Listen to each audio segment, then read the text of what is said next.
Welcome to our podcast, You're Entitled to Our Opinion, where we delve into the Christian life, the Bible, and pretty much anything that's happening in the world today. But more than just our opinion, we want to share truth that just might change your life. Now, we don't claim to have all the answers, but we know who does. And our goal is to give him a chance to make a difference in your life. I'm Jay Scribner. And I'm Tom Johnson. And you are entitled to our opinion.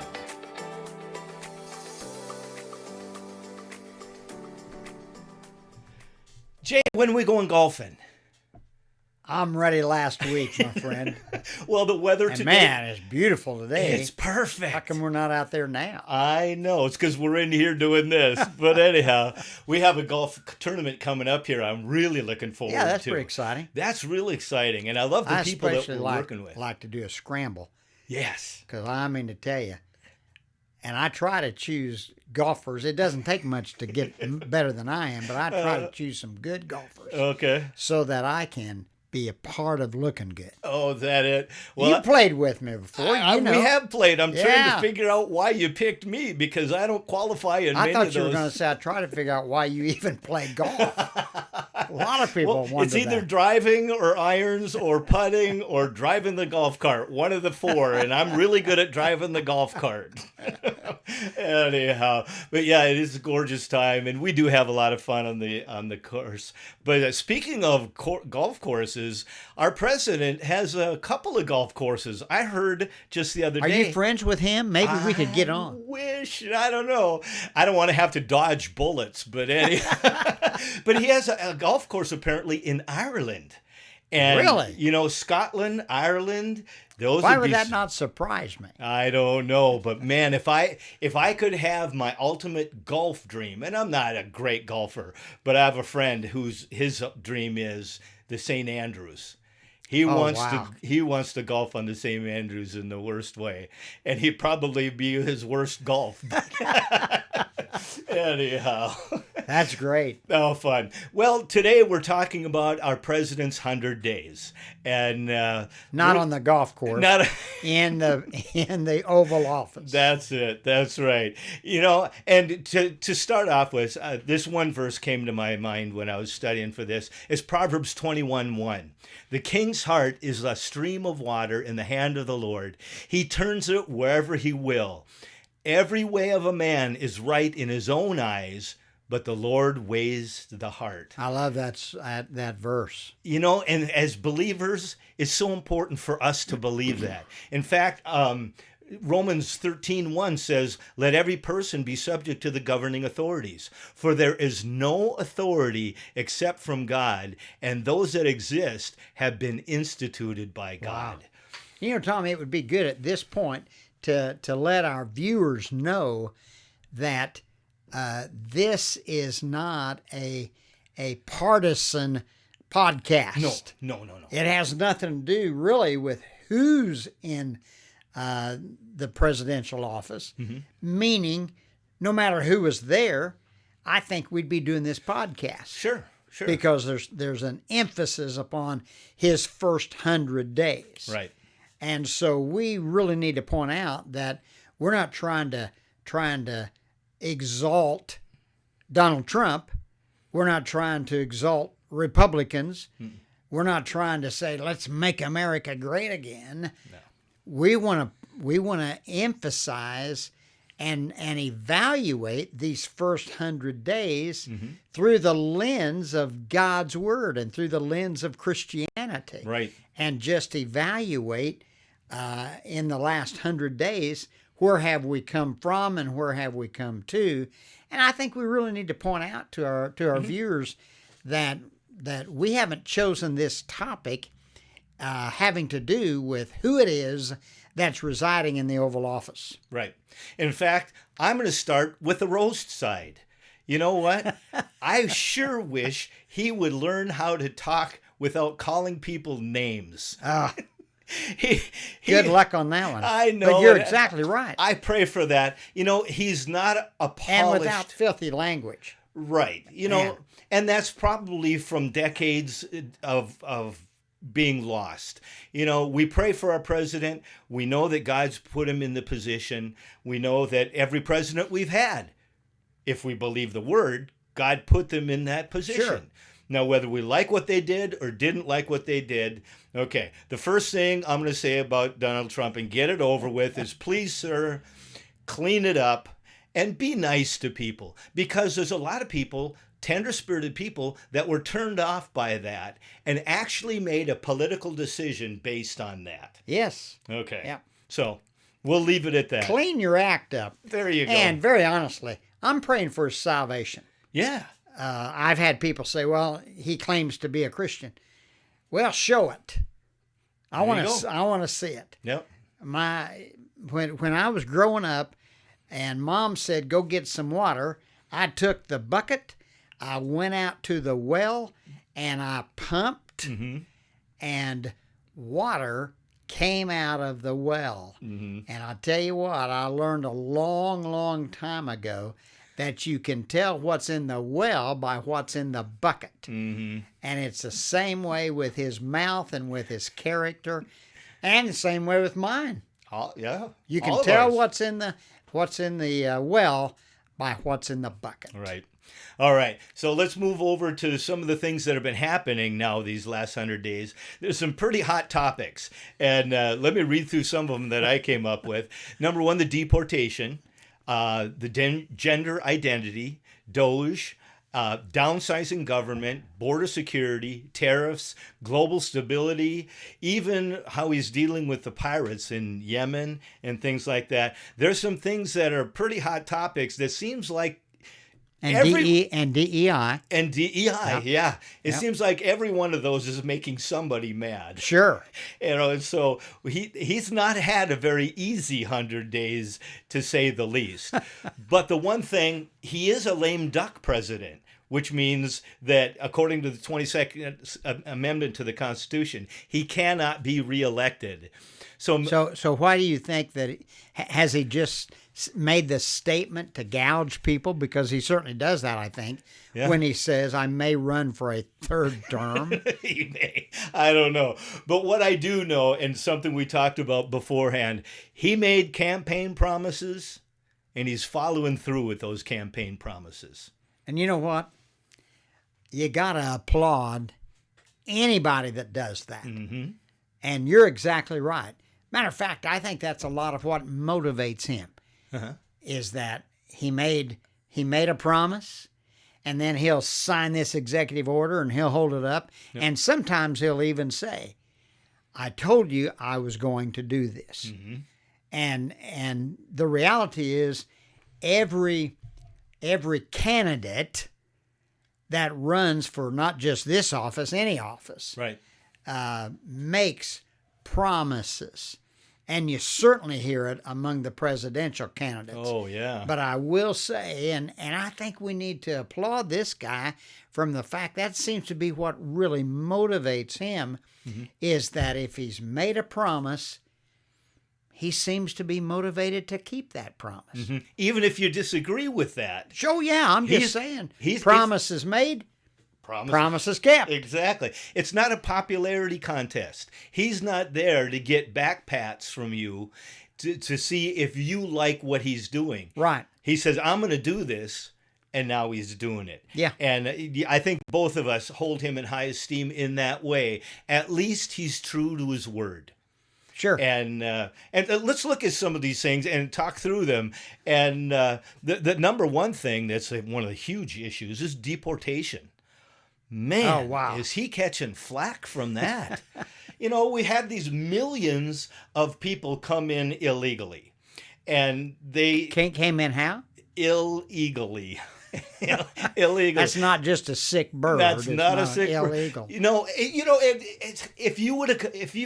Okay, you're driving down the road and you're going 85 in a 35 mile an hour zone.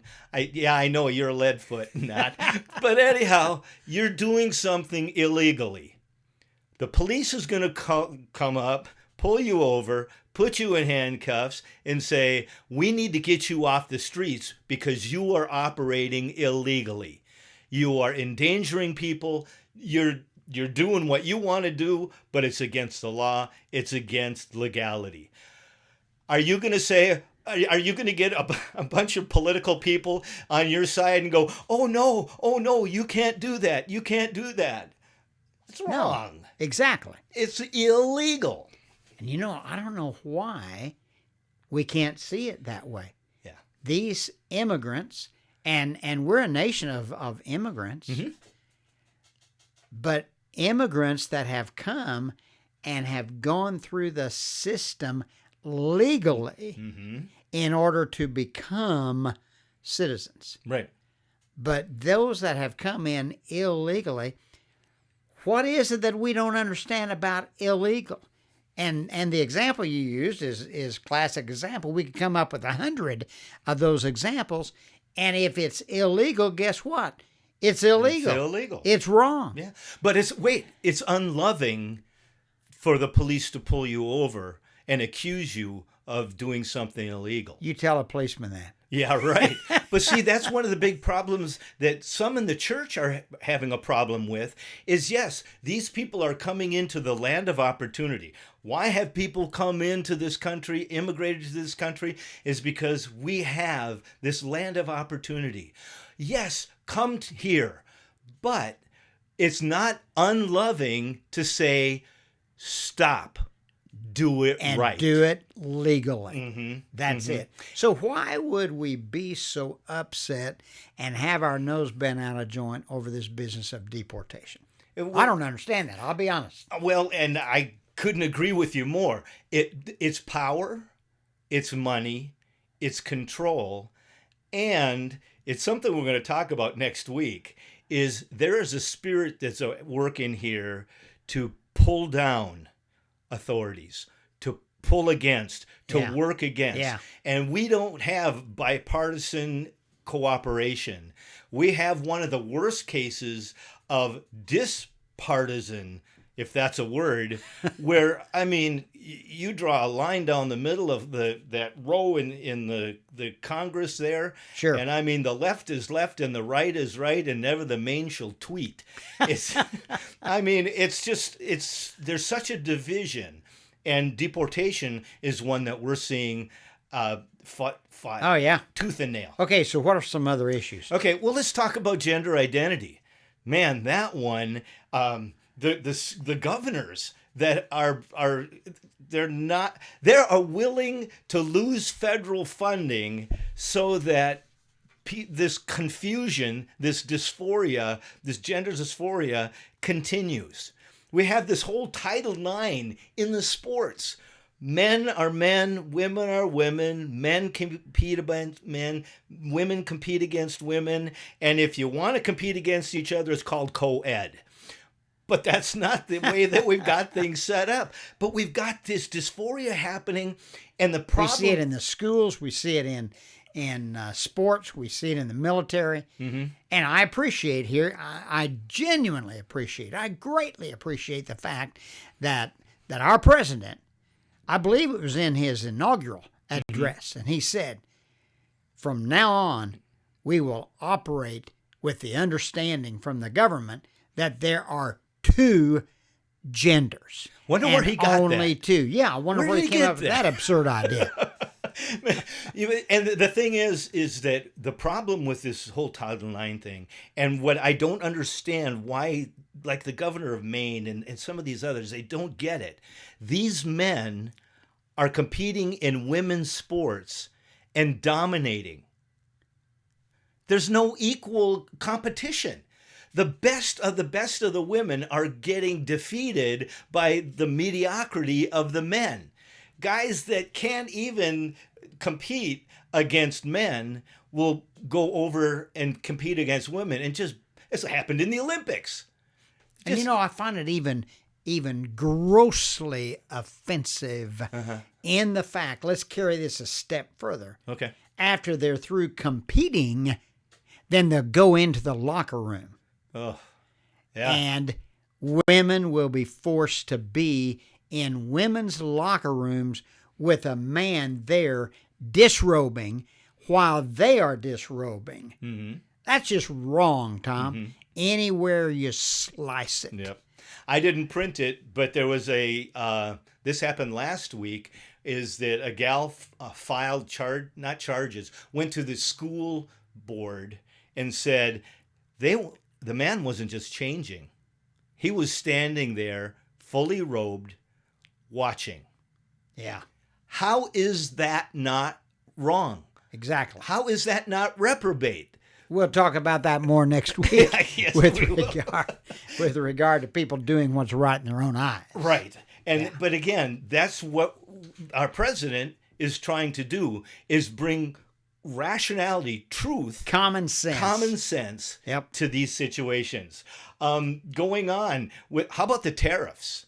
Boy, we got people that are just up in arms, confused as all get out about this whole tariff Okay, so system. tell me about tariffs. Well, it started back in the Boston Tea Party.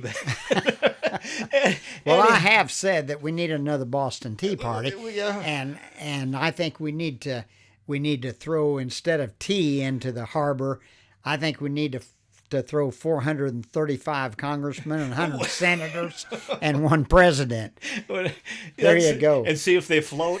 Anyhow, well, let's define a tariff. And just a lot of people know it, but some people don't. A tariff, which it's a duty. It's basically a tax on goods that are traded between nations. And the tariffs are what is levied on incoming or imported goods. Why? What's the big deal about tariffs? Well, the biggest case in point, and being from up north, I was only 3 hours away from Canada. In fact, played hockey in Canada. Really? And yeah, it was really fun. Great people up there. Love the people. They're a little colder than most, but that. Yeah, sure, you betcha. Anyhow, but this was the example that it explained it to me. Probably the most clear is up in Canada. They have farmers, dairy farmers, that produce milk. In America, we have dairy farmers that produce milk. The number of dairy farmers in America are. It's like. Is there a difference in the taste of Canadian milk? And It's colder. that was good. But anyhow, the number of dairy farmers in America is like 4 times or 5 times greater than the ones in Canada. Well, the Canadians want to sell their milk in Canada, but America likes to take the surplus and export it. So anything going over the border, to make it I'm going to have a hard time saying It's it. easy for you to Yeah, say. I know. An even level playing field is they take what's coming in, add the tariff so that it equals what the Canadians would charge. Okay. Because of our surplus, we would be willing. That makes sense. We would be willing to sell at a cheaper rate just to be able to move the product. Well, anyhow, by raising that, it then makes the prices equal when it gets to there. So then the Canadians have a choice to buy Canadian milk or American milk.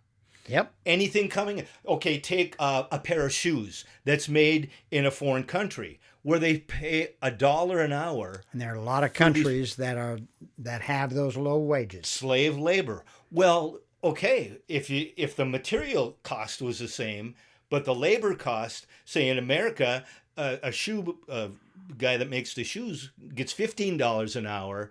The difference between the $1 and the 15, it's cheaper to import thousands and thousands of pairs and then undercut the sales for what it takes to produce and to sell, to market the American. So how do you level the playing field? You add a tariff to that incoming, and so it makes it equal. Now, lately, and I think our president. You see that as wrong? Oh no, I see it as absolutely right, because our president says, I want fair trade for American workers, and so. Why would we be against that? I don't know. In fact, those campaign promises, he's got a whole list of them. That's one of them that was huge. It's because if it says made in anything other than America, we're supporting that country instead of our own country. Sure. Made in America, that should be on everything that we purchase if we're truly Americans. I have a friend that has a store made in the USA. There you go. Everything in a store is You know? made in the USA. Yeah. But again, we're fighting cheaper products, cheaper quality. But again, a lot of people are willing to pay less to get less than to benefit the American worker. Sure. American producers. Yep. And so that's this whole process is that bring in, well, okay, the big war with China. I think our latest tariff rate is like 245%.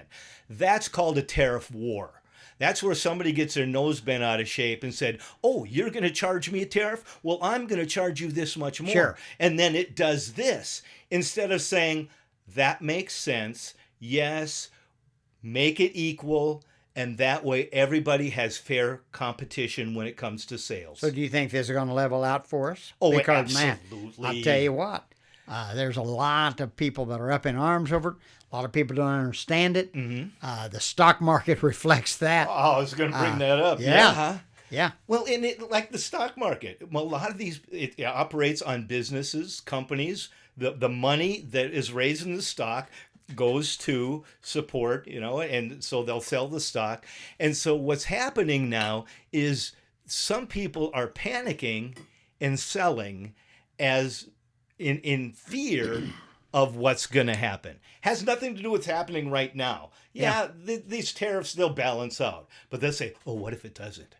Sure. I better dump this stock. Well, that's why we've seen the stock market drop how many 10, 15% in the last month or so, is because people are knee-jerking, reacting to the situation that will level out.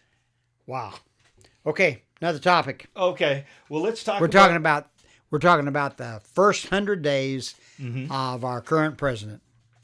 Well, let's talk about our downsizing government. You know what? President Trump is only echoing what the last 4 presidents have said. That's right. I've seen that. In their I've seen campaign it broadcast. Exactly. In their campaign promises. That's right. They said, we need less government. We need more accountability. Let's bring the two together. Not only downsizing government, but the whole Doge thing. The economy of our government. I mean, people are up in arms over Doge. Yeah. And yet, all Doge is doing is what President Trump said that needed to be done. And I appreciate you pointing out the fact he's not the first president to say this. No. The last several administrations have said that same thing, but they've done nothing about it. Right, and even Congress. He's doing something about it. Even Congress people have said this. And there's one that just went ballistic when Doge came out, that 25 years ago, she's recorded as saying, government waste. We got to get government waste away. The thing is, and some people really don't realize this, I don't know how they miss this, the government does not generate revenue. They only take revenue. They take our money and they redistribute it. Yes. That's the bottom line.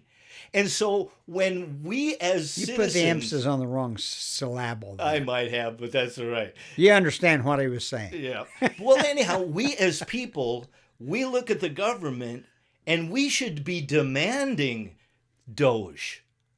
Yes. If billions of dollars is being wasted... Man, don't get me going on that, Tom. I'll tell you what. Some of these things that they pointed out are just absurd. Flat out absurd.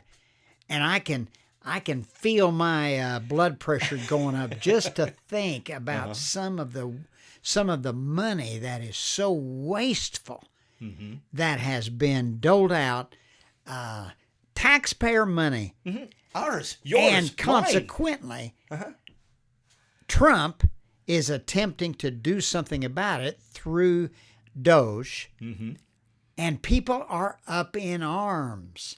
I think it's because of the fact that there are entities and individuals that are being exposed of the corruption that they've been engaged in. Yep. Power corrupts, and absolute power corrupts absolutely. Exactly. And what do? Follow the money. When you see corruption, it's always follow the money, because money brings that ability and to exercise that power. I was just interrupted moments ago by a phone call while we were doing our podcast, and it was from a senator that I have called in order to help understand more about Doge. And the reason is I'm connected with an entity that can help to the tune of billions of dollars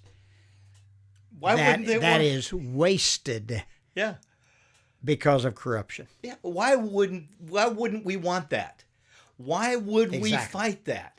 Well, like you say, when your hand is caught in the cookie jar, the best thing to do is fall down and scrape your knee and scream and yell and holler and try to get some sympathy. Because when you're busted for having your hand in the cookie jar, retribution's going to happen, or it better happen. Because if it doesn't, then we have deeper corruption than what we're even. So why in the world would we be opposed to finding this waste and corruption?